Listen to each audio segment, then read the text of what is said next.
અમદાવાદમાં થયેલી લૂંટનો ભેદ ઉકેલાયો છે। શહેરના પાલડીમાં વેપારીની દુકાનમાં ફિલ્મી સ્ટાઇલમાં કરેલી લૂંટના ગુનાનો ભેદ આખરે ઉકેલાયો છે। વેપારીને છરી બતાવીને 5 લૂંટારુઓએ લૂંટ ચલાવી હતી અને બુકાની ધારી લૂંટારુઓ સીસીટીવી કેમેરામાં કેદ થયા હતા। એક રિપોર્ટ ગુજરાત।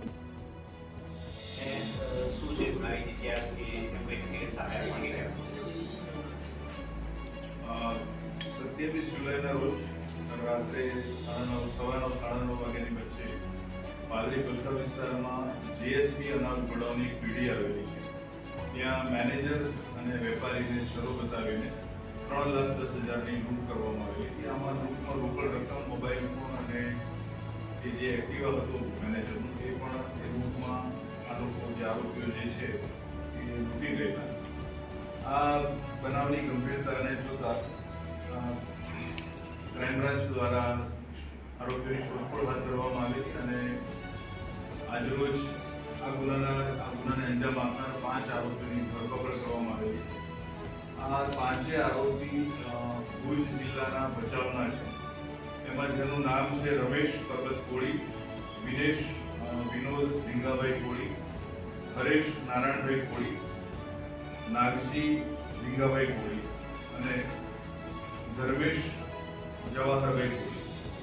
આ 5 આરોપીઓ અગાઉ પણ ઘરફોડ અને મારામારીના ગુનાઓમાં ત્યાં સ્થાનિક જિલ્લામાં એમના વિરુદ્ધના ગુના નોંધાયેલા છે।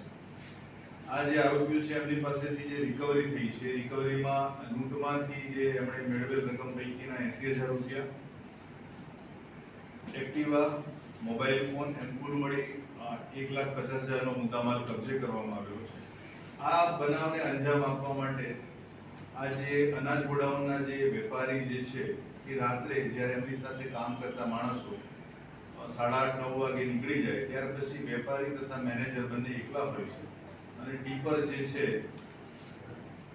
વિદેશ જે પાટણનો છે એણે આ ગુનાના આરોપી કિશન વેદરાણાને એવી ટીપ આપેલી કે આ જ્યારે બધા માણસો નીકળી જાય છે ત્યારે મેનેજર અને વેપારી એકલા હોય છે અને એમની પાસે 50 થી 60 લાખ રૂપિયા જેટલો દિવસનો જે વકરો થયેલો હોય છે એમની પાસે હોય છે। એટલે આ જગ્યાએ લૂંટ કરવાથી મોટી રકમ મળી શકે એમ છે। એટલે આ કિશને એના મિત્ર રમેશ કોળીને કરેલી અને રમેશ અને કિશન બંને પાટણ ગયેલા મિતેશને મળવા માટે અને એ લોકોએ 3 જણાએ લૂંટનો પ્લાન બનાવ્યો, અમદાવાદ આવ્યા, આ ગોડાઉનની આજુબાજુ વિસ્તારમાં રેકી કરી, પરંતુ એમને યોગ્ય તક ન મળી એટલે એ લોકો પાછા ફરી ગયા।